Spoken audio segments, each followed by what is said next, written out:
भारतवर्ष में उत्तर प्रदेश, बुलंदशहर और डिवाई वो क्षेत्र है जो ये माना जाता है कि यहाँ पर तपस्वी, विद्वान, सभी समाज के लोग एकजुट होकर के रहते हैं, मिलजुल करके रह रहे हैं। सभी एक दूसरे के साथ रहते हैं, मिलजुल कर रहते हैं, प्रेम से रहते हैं, कोई समस्या भी किसी को नहीं आती। लेकिन कभी कभी ऐसा होता है कि किसी कारणवश, पूर्वाग्रहवश या भावनाओं में बह करके किसी से कोई ऐसी प्रसंग, बातें आ जाती हैं समाज में कि जिनका स्पष्टीकरण करना दूसरों के लिए आवश्यक हो जाता है। हमारे पास एक वीडियो आई है, उस वीडियो को हमने बहुत ध्यान से सुना है, कई बार सुना है और पूरा का पूरा सुना है। विवादित विषयों पर बाद में विचार विमर्श करेंगे। पहले एक बात हमको अवश्य धारण करनी चाहिए कि जटायु प्रसंग में यहाँ बताया गया कि कमज़ोर होने पर भी अधर्मी बलवान से मुकाबला करना चाहिए, बहन बेटी की सुरक्षा करनी चाहिए। ये बातें बिल्कुल सही हैं और हम सबको अवश्य धारण करनी चाहिए। समाज में कहीं कोई गलत काम हो रहा है, कोई काम बिगड़ रहा है, तो हम उस पर ध्यान दें, सुधारने का प्रयास करें। और यदि हम ऐसा करेंगे तो भगवान की कृपा करने वाले पर भी होगी, प्रेरित करने वाले पर भी होगी, सुधारने वाले पर भी होगी। और इस प्रकार के कार्यों को प्रायः सभी लोग करना भी चाहते हैं, कहना भी चाहते हैं कि अच्छा कार्य करें, अच्छे काम करें। परंतु कलयुग चल रहा है भैया, समय और संग का बड़ा महत्व प्रभाव होता है। रामचरितमानस में लिखा है कि नहीं को अस जन्मा जग माही, प्रभुता पाई जाहि मद नाही। बालकांड के 59वें दोहे की 4थी चौपाई है ये। वहाँ पर बाबा तुलसीदास जी कह रहे हैं कि संसार में ऐसा कोई नहीं जन्मा जिसको प्रभुता है, यानी पद, धन, संपत्ति प्राप्त हो जाए और उसको अभिमान न हो। अगर ऐसा है तो भगवान की बहुत बड़ी कृपा है, नहीं तो आज के समय में थोड़ा सा भी धन, संपत्ति, सत्ता, पद, प्रतिष्ठा प्राप्त हो जाए तो भैया थोड़ा बहुत अहंकार तो सबको आना स्वाभाविक है। इसमें ना कोई आश्चर्य है, ना कोई दुख है। सबका साथ, सबका विकास, सबका विश्वास। लेकिन जो वीडियो हमने देखी, उस वीडियो में सीता हरण की कथा और रामायण की आड़ लेकर के कहा जा रहा है कि भैया गरीब ब्राह्मण पर भी विश्वास मत करना, ये गुमराह करते हैं, अंधविश्वास फैलाते हैं। तो इस वीडियो को जब हम प्रारंभ से देखते हैं तो पता चलता है कि सबसे पहले प्रसंग में ही वेदों के प्रमुख अंग ज्योतिष और ज्योतिषियों पर तो सीधा सीधा आरोप है, कटाक्ष है। महोदय ने कहा कि सीता जी ने सफाई करते समय धनुष को उठाकर एक तरफ रख दिया था, तो जनक जी ने सोचा कि मेरी पुत्री के बल के जैसा ही बल वाला राजकुमार होना चाहिए। जनक जी ने ऐसा तो नहीं सोचा कि गुण मिलवा लो पंडित जी से, 36 गुण मिल गए तो ठीक। कह रहे हैं कि इस अंधविश्वास को खत्म करिए, जैसी बेटी वैसा बेटा, तब मानेंगे कि सही के सही गुण मिले हैं। धीरे धीरे ये गुण मिलान करने वाले लोग गुमराह करते चले गए समाज को। अब ये जो वक्तव्य है इस पर आप ध्यान देंगे तो कोई ना समझ भी समझ जाएगा कि गुमराह करते गए, कौन करते गए, किसके लिए सारा है, किसके लिए कहा जा रहा है। 36 गुण मिलाने की प्रक्रिया किस विषय में है? ज्योतिष में है। ये काम ज्योतिषी करते हैं और ज्योतिषियों के रूप में ये प्रसिद्धि है कि ये काम ब्राह्मण करते हैं। तो यहाँ क्या सीधे सीधे दो बातें नहीं है कि एक तो वेद के अंग ज्योतिष पर सीधे सीधा कटाक्ष है, ज्योतिषियों पर कटाक्ष है, और ज्योतिषियों के साथ साथ सीधे सीधे ब्राह्मण पर भी कटाक्ष है। हम सभी लोग ये जानते हैं और मानते भी हैं कि बहुत से ज्ञानी लोग ज्योतिष को नहीं मानते, लेकिन ये उनका व्यक्तिगत विषय हो सकता है। लेकिन सामाजिक मंच से जहाँ सभी विचारों के, मान्यताओं के लोग हों, वहाँ पर हम अपने व्यक्तिगत विचारों को सबको कैसे थोप सकते हैं। दूसरी बात यह है कि कौन ज्योतिषी जाता है साहब किसी के पास कि हमसे शादी के गुण मिलवा लो। अरे जो ज्योतिष को मानते हैं, ज्योतिष का ज्ञान रखते हैं, वही तो जाते हैं ना ज्योतिषी के पास, या फिर ज्योतिषी को अपने पास बुला लेते हैं। लेकिन महाशय ने तो सरकार के सिद्धांतों पर, कार्यों पर ही प्रश्न खड़ा कर दिया। सरकारी यूनिवर्सिटी में सरकारी वेतन लेने वाले ज्योतिष के प्रोफेसर द्वारा पढ़ाया जाने वाला ज्योतिष विषय इनके लिए अंधविश्वास है। इस विषय से गुमराह किया जाता है। इसका मतलब सीधे सीधे सरकार भी गलती ही है यहाँ पर। आगे कह रहे हैं कि बेटी यदि डॉक्टर है तो वर भी डॉक्टर होना चाहिए, आईएएस है तो वर भी आईएएस होना चाहिए। जनक जी की बेटी बलवान है तो वर भी बलवान होना चाहिए। समाज के सभी लोग जानते हैं और ऐसा करते भी हैं कि बेटी के अनुरूप ही वर होना चाहिए, ये प्रमुख सिद्धांत है। लेकिन ऐसा नहीं है कि बेटी में जो गुण हो, योग्यता हो, पात्रता हो, स्वरूप हो, वैसा ही गुण, वैसी ही योग्यता, वैसी ही पात्रता, वैसा ही स्वरूप वाला समानांतर वर होना चाहिए। इसके हिसाब से तो भैया सबकी पत्नी के गुण, योग्यता, पात्रता, स्वरूप एक जैसे होने चाहिए। क्या समाज में ऐसा है? और इस सिद्धांत पर तालियां बजाने वाले या इनके जितने भी अंध समर्थक हैं, उनकी पत्नियां, उनके पुत्रों की पत्नियां, क्या उन्होंने ऐसी ही चुनी है या ऐसा ही आगे चुनने की वो प्रतिज्ञा कर सकते हैं? इसका मतलब तो एक तरह से ये हुआ कि साहब अगर कोई लड़की फौज में है तो उसका पति भी फौजी होना चाहिए, उसके लिए इंजीनियर नहीं चलेगा। लड़की टीचर है तो पति भी टीचर होना चाहिए। व्यापारी नहीं चलेगा, दूसरा काम करने वाला, नौकरी काम करने वाला भी नहीं चलेगा। पुरुष पहलवान है तो पत्नी भी पहलवान होनी चाहिए। अब इस हिसाब से तुम्हारा कोई नेता हो तो साहब कहा करो जाए, पत्नी नेताइन होनी चाहिए। कोई दूधिया हो तो उसकी पत्नी ग्वालिन होनी चाहिए। कोई जज साहब हो तो साहब उसकी बीवी जज ही चलेगी, वकील भी ना चलेगी, कोई डॉक्टर भी नहीं चलेगी। तो ऐसी बहुत सारी बातें हैं। लेकिन हम तो ये जानना चाहते हैं कि ये सिद्धांत, ये नियम रामायण में कहाँ लिखे हैं? कौन सी रामायण में लिखा है? क्या यही रहस्य है रामायण में सीताराम के विवाह का? अच्छा, दूसरी बात यह है कि चलो सीता जी बलवान थी तो राम जी का बल जांच लिया साहब धनुष से। लेकिन वहाँ पर एक बात तो पहले ही सुनिश्चित हो गई है कि राम जी को पुष्प वाटिका में मिली सीता जी, और राम जी ने लक्ष्मण जी को सीता जी का परिचय दिया कि जनक जी की पुत्री है, जबकि राम जी इससे पहले अयोध्या से बाहर ही नहीं निकले थे। सीता जी से उनका कभी आमना सामना नहीं हुआ, फिर भी सीता जी को राम जी ने पहचान करके कैसे उनका परिचय दे दिया लक्ष्मण जी को। दूसरी ओर सीता जी ने दुर्गा जी से प्रार्थना करी पुष्प वाटिका में, जहाँ पर ये उनको वरदान भी मिला भगवती से कि तुम्हारे मन और तुम्हारे अनुरूप तुमको वर मिलेगा। धनुष तोड़ने से ही राम जी का विवाह हुआ। तो यहाँ पर एक बात हमें समझ लेनी चाहिए कि जब सारे राजाओं ने धनुष पर प्रयास किया, धनुष नहीं तोड़ पाए, तब भी राम जी ने कोई अपना प्रयास नहीं किया था। वहां पर लक्ष्मण जी जरूर आग बबूला हो गए थे, और उन्होंने तो अपने बल की बात भी इतनी साफ साफ कही, और वो कह भी रहे थे कि अगर मुझे आज्ञा मिल जाए तो मैं इस पूरी पृथ्वी को फोड़ दूं, धनुष को तोड़ मरोड़ दूं, फेंक दूं, क्या नहीं कर दूं। तो भैया बलवान तो लक्ष्मण जी भी थे, और राम जी तो बिल्कुल सक्रिय थे ही नहीं वहां विवाह के लिए, न उत्सुक थे धनुष को तोड़ने के लिए, बल दिखाने के लिए। तो सीता जी और राम जी के इस पूरे प्रसंग को यदि हम देखें तो यहाँ स्पष्ट हो जाता है कि भैया सीता जी का विवाह हर हालत में राम जी से ही होना था। लेकिन यहाँ बल की बात कह करके कटाक्ष करना 36 गुणों पे, कुंडली मिलान पे, पंडित जी पे। अच्छा, हम चलो ये बात मान भी लें कि राम जी का विवाह बल जांच करके हुआ, तो बाकी की जो 3 भाइयों का विवाह उसी समय किया गया था, वहाँ उनकी कौन सी जांच परख कर दी गई, उनसे कौन सा धनुष तोड़वाया गया था? कहने का मतलब यह है कि विवाह एक अलग उस प्रकार का प्रसंग है जिसमें समाज, शास्त्र, उसके अपने अलग नियम सिद्धांत हैं। यहाँ पर गुण मिलान, ज्योतिष और पंडित जी पर आक्षेप करना कितना आवश्यक और उचित है, ये सभी समझ सकते हैं अपने विवेक से। जबकि रामायण में अनेकों जगहों पर मुहूर्त, शकुन, अपशकुन, श्राद्ध, प्रेत कर्म की बात आई है। तो जो ज्योतिष पर अंधविश्वास का आरोप लगा सकते हैं उनके लिए तो ये सब अंधविश्वास ही होगा। आगे कहा गया कि परशुराम जी ने राम जी को माफ कर दिया होता तो परशुराम की बेइज्जती लक्ष्मण के हाथों नहीं होती। और इस बात पर वहाँ पर उपस्थित जो महाशय हैं वो ताली बजा रहे हैं, हंस रहे हैं, खुश हो रहे हैं कि देखो आज अद्भुत ज्ञान मिला है, धन्य हो गया इनका जीवन।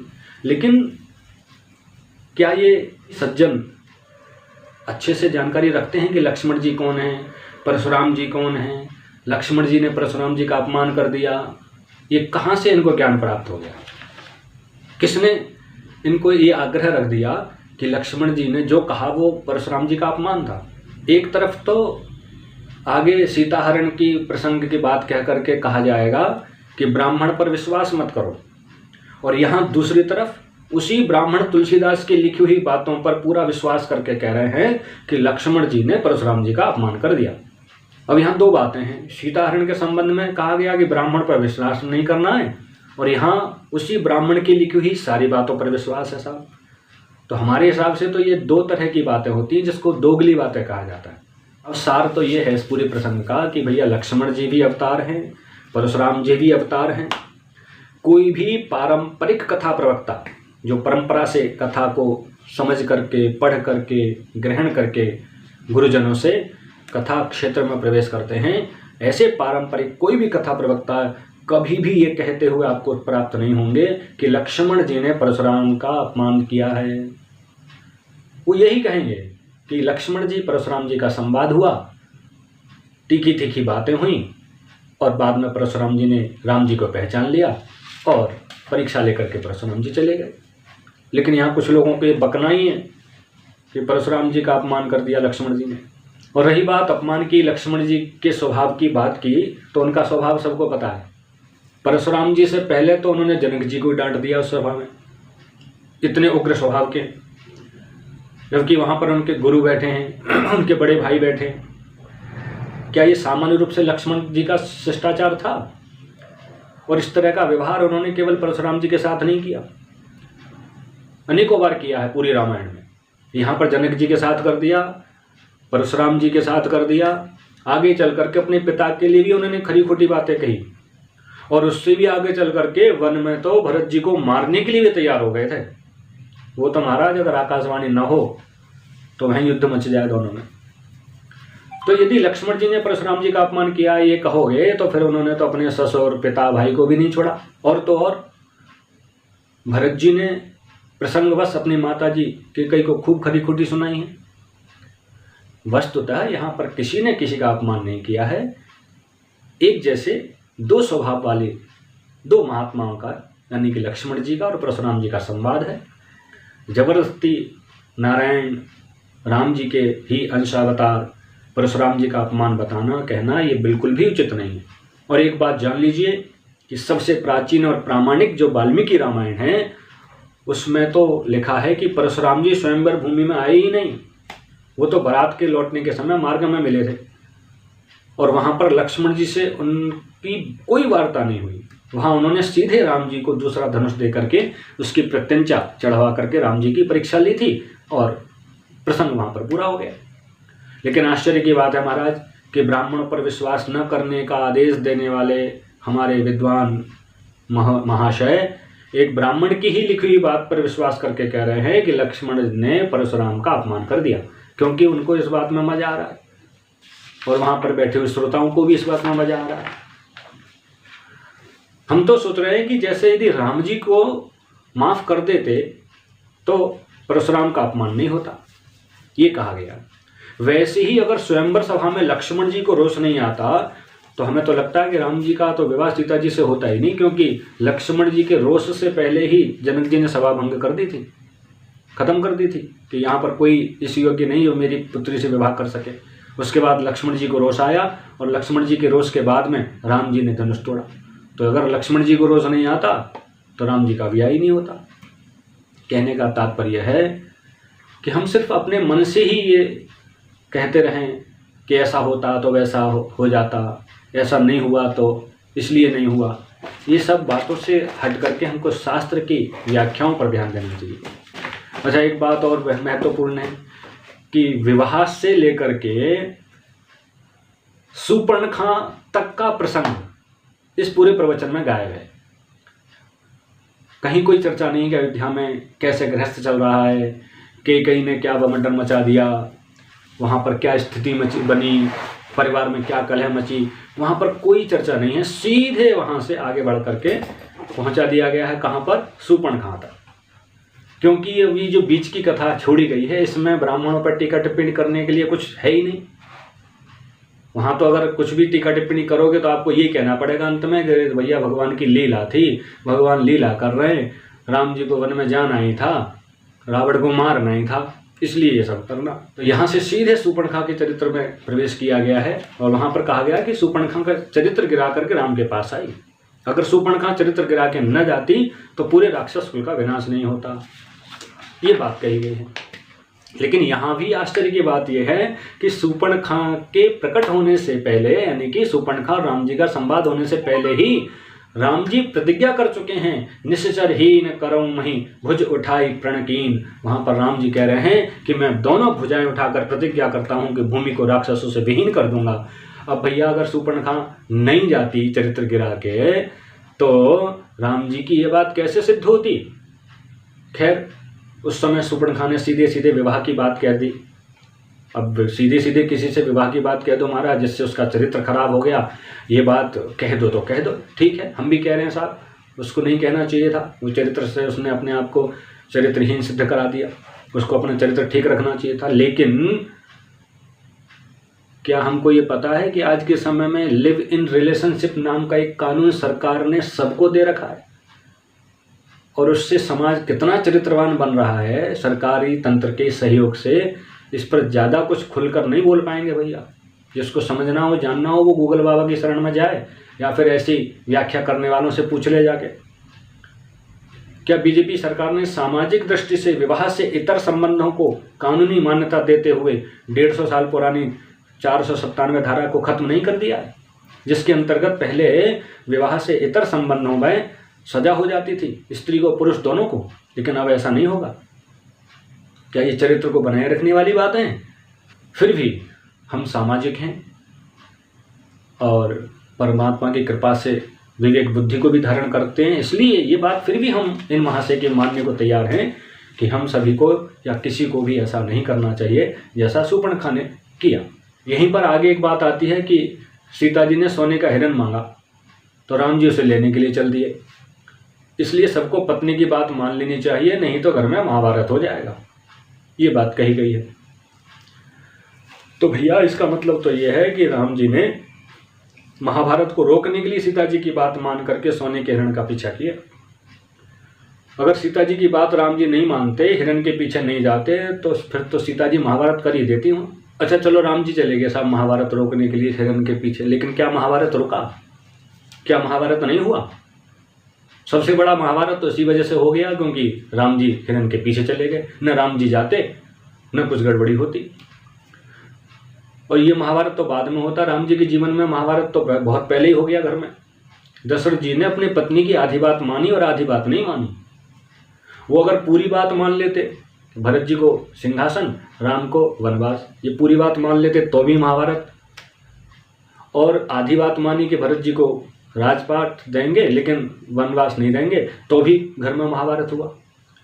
तो क्या पत्नी की बात चाहे वो कैसी भी हो, कोई भी हो, कभी भी हो, मान लेनी चाहिए बस, चाहे परिणाम कुछ भी निकले, सिर्फ इस डर से कि महाभारत हो जाएगा। हर बात में अगर मगर करने वाले महाशय यहाँ पर ये कह सकते थे क्या कि अगर राम जी ने यहाँ पर सीता जी को समझाया होता और राम जी हिरण के पीछे नहीं जाते तो ना सीताहरण होता ना महाभारत होता। लेकिन यहाँ राम जी पर कोई प्रश्न नहीं है, बल्कि ये कहा जा रहा है कि जैसे राम जी ने सीता जी की बात मान ली वैसे ही चुपचाप हर आदमी को पत्नी की बात मान लेनी चाहिए, नहीं तो महाभारत हो जाएगा।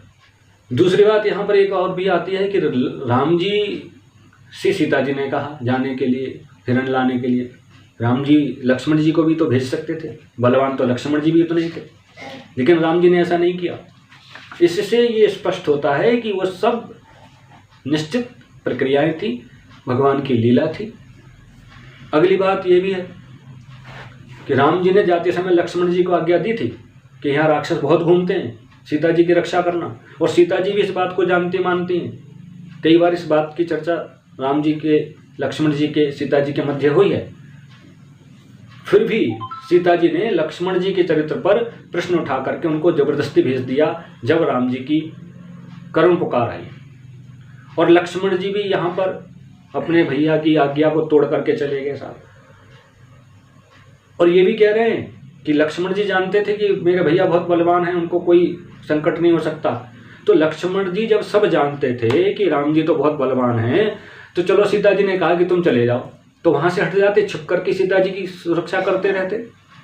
प्रभु श्री राम बलवान थे, आ ही जाते सुरक्षित। तो क्या यहाँ पर लक्ष्मण जी ने राम जी की आज्ञा का उल्लंघन करके राम जी का ही अपमान नहीं कर दिया?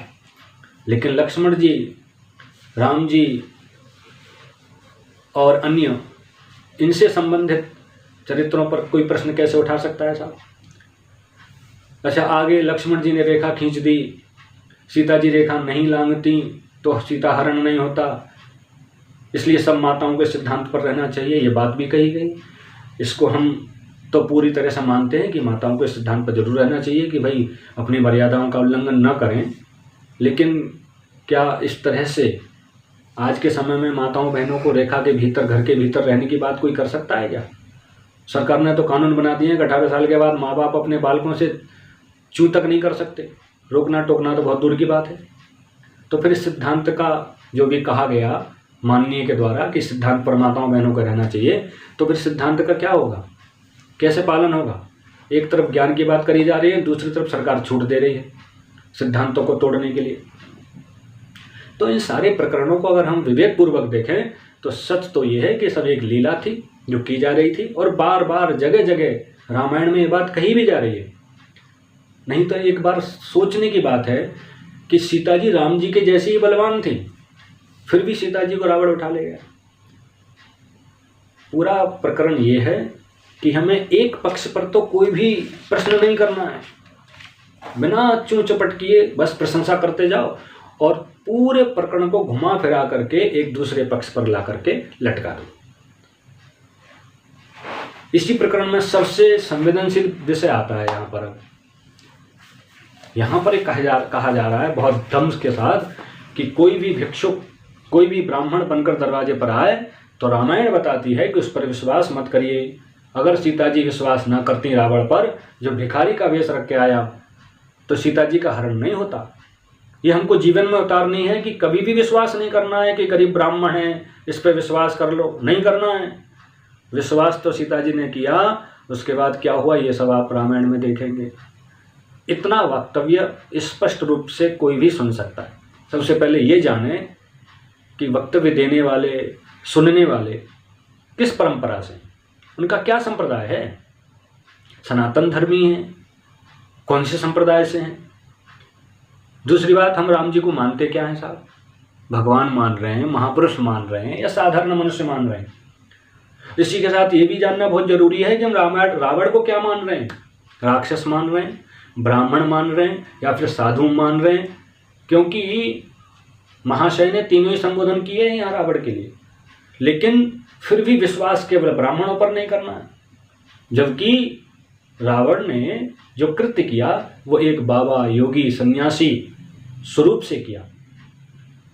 रावण तो बाबा, योगी, भिखारी, सन्यासी बन करके आया था, लेकिन क्या ये कहा गया कि किसी बाबा पर विश्वास मत करना, किसी योगी पर मत करना, किसी सन्यासी पर मत करना, किसी भिखारी पर मत करना? नहीं, क्योंकि ये कह भी नहीं सकते थे। इसको कहने के लिए तो बहुत दम चाहिए। ब्राह्मण का क्या है, सरल टारगेट है, कुछ भी कह दो, 2-4 लोग इकट्ठे होते हैं, उनको दबा कुचला करके शांत कर देंगे। तो भैया सही बात बोलने के लिए बहुत बड़ा दम चाहिए होता है। हम नहीं कहते कि पूरा का पूरा ब्राह्मण वर्ग निर्दोष है, उसमें कोई दुर्गुण नहीं, अवगुण नहीं, लेकिन ये स्थिति तो सभी वर्गों में, सभी समाज में, सभी समाजों के सभी लोग न तो गलत होते हैं, न ही सभी सही होते हैं। जो गलत होता है, गलती करता है, उसे दोषी कहना गलत नहीं है, उसे कहा जाना चाहिए। लेकिन किसी की गलती से उसके परिवार, उसके समाज, उसकी जाति को गलत कहने का अधिकार संविधान भी नहीं देता। अब ये पता नहीं कहाँ से पढ़ लिया साहब कि गरीब ब्राह्मण पर भी विश्वास मत करना, कौन सी रामायण में लिखा हुआ है? और बार बार ये बात कही जा रही है कि मैं नहीं कह रहा हूँ, रामायण कह रही है, रामायण में लिखा है, रामायण सिखा रही है। अब पता नहीं वो कौन सी रामायण में से पढ़े आए कि साहब गरीब ब्राह्मण पर भी विश्वास मत करना। क्या सभी ब्राह्मण, गरीब ब्राह्मण एक जैसे ही होते हैं? सब अपराधी होते हैं? क्या आज के समय में इन दूसरे समाज के लोगों में या दूसरे समाज के लोग बाबा बने हुए नहीं हैं? क्या दूसरे समाज के लोग पंडिताई नहीं कर रहे, आजकल कथा नहीं कर रहे हैं? लेकिन इस पर कोई चर्चा नहीं होगी। हम तो कहते हैं कि साहब आपको ब्राह्मणों पर, गरीब ब्राह्मणों पर विश्वास नहीं करना है, बिल्कुल मत करो। आप तो उन पर करो जो घर में घुसे भाई बन के और निकले बहनोई बन के, क्योंकि आपके हिसाब से तो अब सबका DNA एक है। लेकिन एक धार्मिक मंच से, एक सामाजिक मंच से धर्मशास्त्रों की मनमुखी व्याख्या और ब्राह्मण समाज के प्रति ऐसी बातें कौन सी रामायण में लिखी हैं, ये तो बताओ। क्या जानते हैं रामायण के बारे में, रावण के बारे में, सीता जी के बारे में, ब्राह्मणों के बारे में? एक तरफ ब्राह्मण पर विश्वास भी नहीं करना है साहब, और दूसरी तरफ एक ब्राह्मण की लिखी हुई रामायण पर पूरा विश्वास करना है, उस पर विश्वास करके बोलना भी है।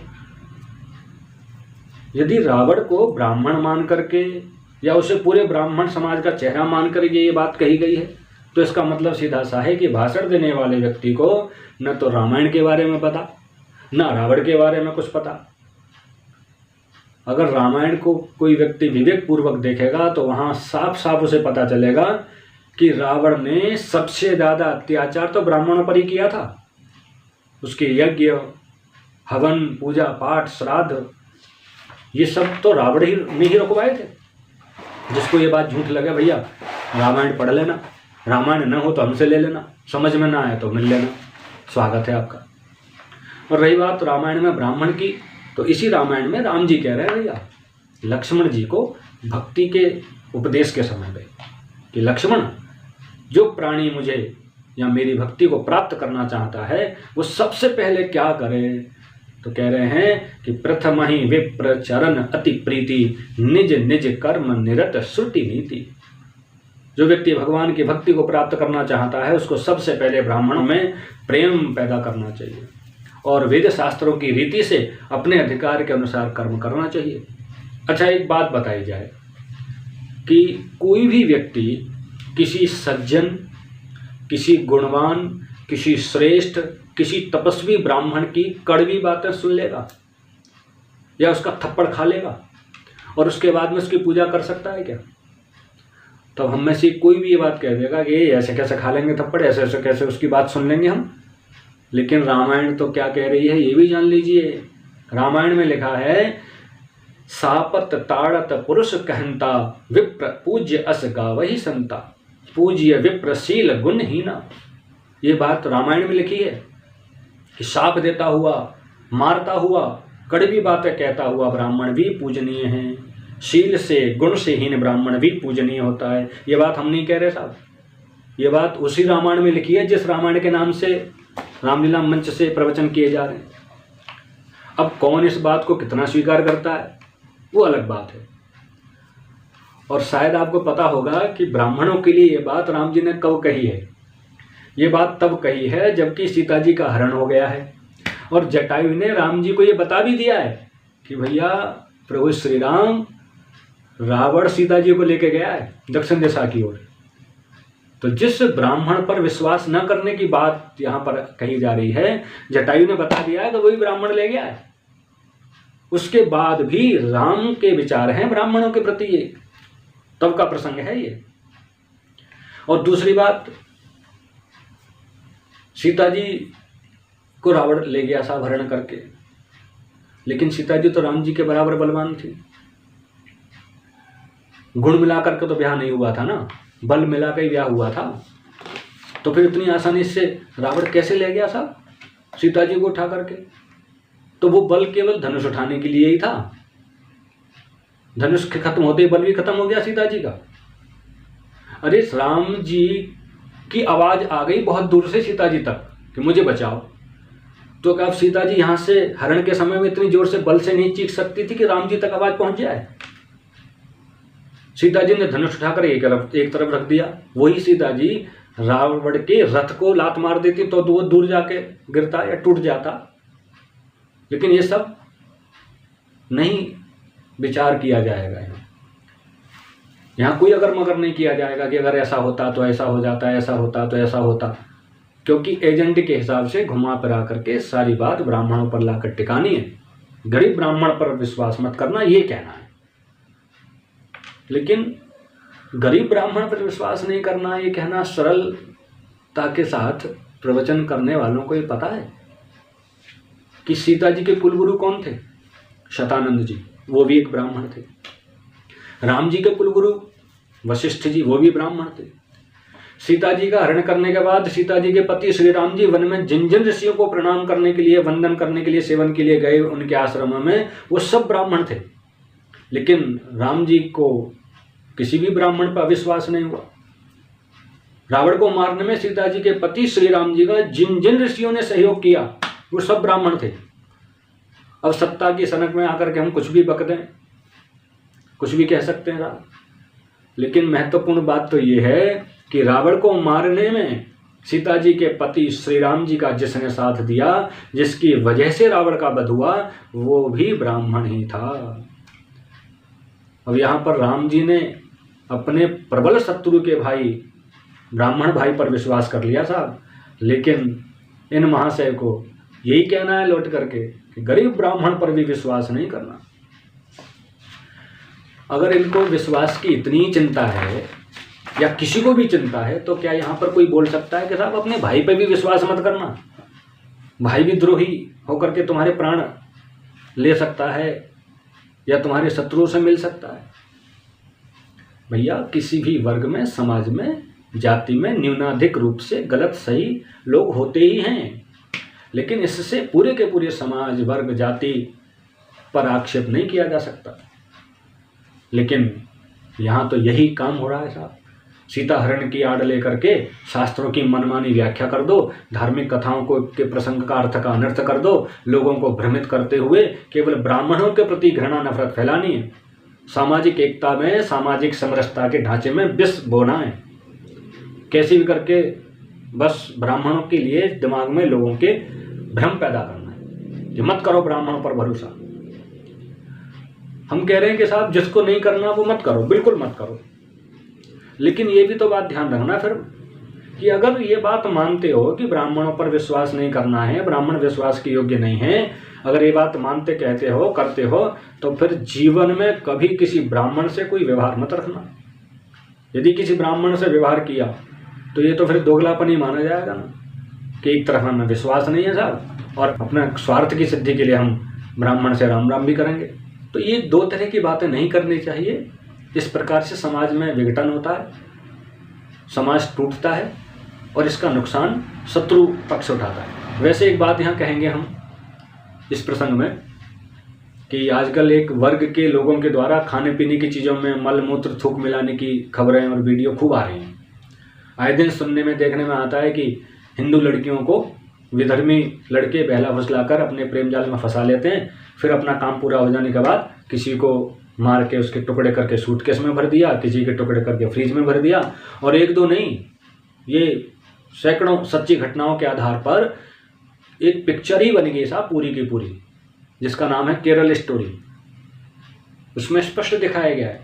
लेकिन फिर भी ब्राह्मणों पर विश्वास नहीं करना है, ऐसी बात कहने वाले, सोचने वाले, करवाने की इच्छा रखने वाले या उनका समर्थन करने वाले लोग सामाजिक मंच से कहने की हिम्मत रख सकते हैं कि इस वर्ग के लोगों पर विश्वास मत करना। सारा ज्ञान और सच्चाई एक तरफ धरी की धरी रह जाएगी इस विषय में आकर के। अच्छे अच्छों को पसीना आ जाता है क्योंकि ऊपर से फिर होगी खिंचाई सीधी। एक बात अंत में कही गई है कि रावण की विजय इसलिए नहीं हुई क्योंकि रावण का भाई रावण के साथ नहीं था, ये कहा गया था। अगर रावण का भाई रावण के साथ होता तो रावण की विजय होती। क्योंकि रावण का भाई रावण के साथ नहीं था तो रावण की विजय नहीं हुई। राम जी की विजय इसलिए हुई क्योंकि राम के भाई राम के साथ थे। अब देखो, इसमें भी विभीषण की ही दोष दृष्टि गई है कि वो कुलद्रोही है। पीछे हर प्रसंग में कहा गया था कि अगर ऐसा होता तो शायद ऐसा नहीं होता, ऐसा नहीं होता तो शायद ऐसा होता। शूर्पणखा को चरित्रहीन कह करके ये कहा गया था कि अगर शूर्पणखा वहां नहीं जाती तो उसके कुल का नाश नहीं होता। लेकिन यहाँ पर कहने की हिम्मत कर पाए कि अगर विभीषण नहीं बताता रावण की कमजोरी को तो राम जी तो रावण को मार ही नहीं पाते। ये विभीषण जब राम जी के पास आए तब इन्होंने स्पष्ट कह दिया कि मैं रावण का भाई हूं। तब भी राम जी ने ये जान करके ये शत्रु का भाई है उस पर पूरा विश्वास किया, हर काम में उससे मंत्रणा ली, उससे पूछ करके सब काम किए।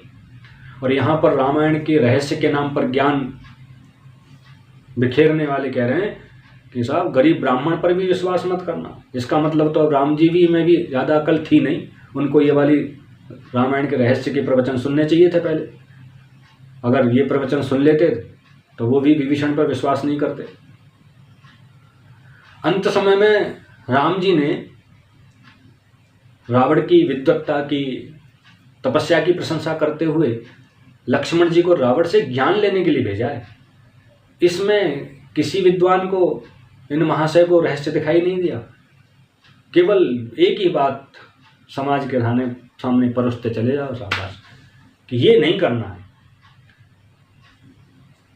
राम जी के पक्ष में जटायु की बहुत प्रशंसा की गई कि उसने कमजोर होकर के धर्मी रावण का सामना किया, लेकिन अभी अभी विभीषण को द्रोही होने की और राम जी के भाई के प्रेम की बात करने वालों को, जटायु की प्रशंसा करने वालों को ये पता है कि जटायु अपने बड़े भाई संपाति को दीनहीन कष्ट की दशा में समुद्र के किनारे छोड़ करके यहाँ रह रहा है, जबकि इसका जीवन और इसका स्वास्थ्य उसी भाई की वजह से बचा था।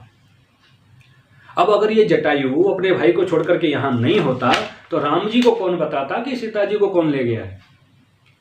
यहाँ भाई को त्यागने वाले जटायु की प्रशंसा की जाएगी क्योंकि उसका रावण से कोई संबंध नहीं है।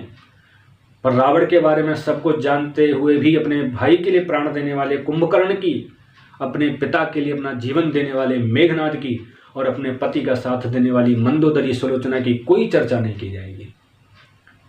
कहने का मतलब है कि पूरे भाषण में या तो राम जी से संबंधित बातें या फिर घुमा फिरा करके रावण के पक्ष में सारे दोष बताओ, दिखाओ। हम भी कहते हैं कि भाई रावण में, उसके कुटुंब में सारे दुर्गुण हैं, इसलिए हर वर्ष उसे बुराई का प्रतीक मानकर जलाया जाता है, कोई उसका विरोध नहीं करता। परंतु पूरे ब्राह्मण समाज को इससे जोड़ने के लिए पूरी रामायण के मनमाने अर्थ निकाले बताए गए हैं। ये कौन सा ज्ञान और रहस्य है। हाँ, एक बात यहाँ पर हमें बहुत अच्छी लगी कि एक बात हमको अवश्य धारण करनी चाहिए कि निर्भीक होकर के सत्य बोलना चाहिए। किसी से डरने की, घबराने की कोई जरूरत नहीं कि कोई ये कर देगा, वो कर देगा, क्योंकि यही महाशय कह रहे हैं कि हो ही सोई जो राम रचि राखा। तो सच्चाई के रास्ते पर चलना चाहिए भैया। इसी बात के बल पर हम ये कह रहे हैं कि हमने बहुत लोगों से ये सुना है कि कुछ लोग, ये महाशय भी ब्राह्मणों को ज़्यादा पसंद नहीं करते, लेकिन सच बताएं तो हमने कभी इस बात पर न तो ध्यान दिया, न गंभीरता से इस पर चिंतन किया, हमने माना ही नहीं, क्योंकि हम देखते थे कि ब्राह्मण समाज के अनेकों लोग इनके साथ रहते हैं, इनका समर्थन करते हैं, इनकी प्रशंसा करते हैं, इनका सम्मान करते हैं। हम यहाँ ये बात जरूर कहेंगे कि भैया कोई भी व्यक्ति हो, हम हों, आप हों, कोई भी हो, धर्म, शास्त्र, समाज से संबंधित विषयों पर बहुत सावधानी से व्याख्या करनी चाहिए। कम से कम सामाजिक मंच पर तो इसका ध्यान जरूर रखा जाना चाहिए। जिस प्रकार से भरे मंच से एक धर्म, एक समाज, एक जाति आदि के प्रति जो कुछ कहा गया, उसे देखकर उस धर्म, उस समाज, उस जाति से संबंधित होने के कारण हमने प्रति उत्तर में बोलने की आज़ादी के अनुच्छेद 10 के तहत अपना ये विचार प्रस्तुत किया है। लेकिन हमारा ये निवेदन है कि सभी घटनाओं को, प्रकरणों को घुमा फिरा करके एक समाज, एक जाति के प्रति घृणा और अविश्वास की ओर प्रेरित करना ठीक नहीं है। कानून की दृष्टि से भी कोई भी किसी को भी जाति या धर्म के प्रति सामाजिक रूप से या व्यक्तिगत रूप से घृणामूलक, घृणा सूचक, नफरत फैलाने वाली, गलत या भ्रमपूर्ण जानकारी देने वाली बातें नहीं कर सकता, क्योंकि ऐसी बातें सामाजिक एकता के लिए, समरसता के लिए घातक होती हैं। समाज टूटेगा, बिखरेगा तो कहीं ना कहीं हम भी उससे प्रभावित होंगे ही। हमसे तो लोग ये भी कह रहे हैं कि हमारी इस वीडियो और विचार के प्रकट होने के बाद व्यक्तिगत द्वेष के कारण संबंधित पक्ष के द्वारा किसी भी प्रकार की दुर्घटना मेरे साथ हो सकती है, किसी झूठे केस में भी मुझे डाला जा सकता है, जैसा कि फिल्मों में होता है अमूमन। तो फिल्मी स्टाइल हो भी सकती है, ऐसा कुछ लोगों का कहना, क्योंकि कलयुग है। आपने अगर किसी गलत बात पर सही विचार रख दिए, चूंकि वो उसको अच्छे नहीं लगेंगे, तो निश्चित रूप से आपका विरोधी हो जाएगा। कुछ भी हो सकता है, कुछ भी किया जा सकता है, लेकिन जो प्रभु के सहारे रहते हैं वो तो यही कहते हैं कि कोई कुछ नहीं कर सकता किसी का, होई सोई जो राम रचि राखा। घबराने की आवश्यकता नहीं, डरने की आवश्यकता नहीं। ये सब जानते हुए हम सर्व समाज के हित में महाशय से, महोदय से ये विनम्र निवेदन करते हैं कि आप सर्व समाज के प्रतिनिधि हैं, आपको सभी के वोट मिले हैं, आपको इस प्रकार की बातें शोभा नहीं देती। यदि आपको ब्राह्मण समाज से या किसी भी समाज से या किसी भी व्यक्ति से कोई विचार भेद है, तो उसे स्पष्ट कर लेना चाहिए। हर समाज, हर व्यक्ति विचार भेद को समाप्त करने के लिए यथोचित व्यवहार और आपको संतुष्ट करने के लिए सक्षम होता है, लेकिन हमको अपने विचार और मन की स्थिति को स्पष्ट रखना चाहिए। अब इस वीडियो में ये भी कहा गया है कि साहब सच्चाई के रास्ते पर चलने वाले लोग निर्भीक होते हैं, जो बुद्धिमान लोग होते हैं वो सत्ता का कुर्सी का अहंकार नहीं करते, क्योंकि वो जानते हैं कि सत्ता और कुर्सी तो आती जाती रहती है, लेकिन ये जनता, ये समाज जिससे हम सबका संबंध है, ये समाज को, जनता को जनार्दन कहा गया है और इसी जनता जनार्दन के आप प्रतिनिधि हैं। इसलिए इस जनता जनार्दन के मनोभावों का सम्मान करना भी आपकी जिम्मेदारी बनती है। निश्चित रूप से हमारी बातें इन महाशय तक पहुंचेंगी और निश्चित रूप से हमारी बातें इनको कड़वी भी लगेंगी। यदि नहीं लगेंगी तो इनके आसपास के जो लोग होंगे वो हमारी बातों को कड़वा करके इनको पिला देंगे। ये आप देखो, इसने ऐसा कह दिया, आप तो इतनी बढ़िया बढ़िया बातें बोल रहे थे। लेकिन फिर भी सच्चाई के साथ हम अपने धर्म शास्त्रों की सेवा में यथाशक्ति रहते हैं, इसलिए निर्भीक होकर के संवाद किया है। इस विषय में अंत में हम यही निवेदन करेंगे कि किसी भी प्रकार का कोई विचार आपके मन में हमारे लिए विपक्ष के रूप में आता है तो कृपया विवेकपूर्वक आपसी विचार संवाद अवश्य कर लें। किसी के कहने सुनने में प्रभावित न हों। संवैधानिक विधायक पद पर आसीन सर्व समाज के प्रतिनिधि महानुभाव को हमारी राम राम।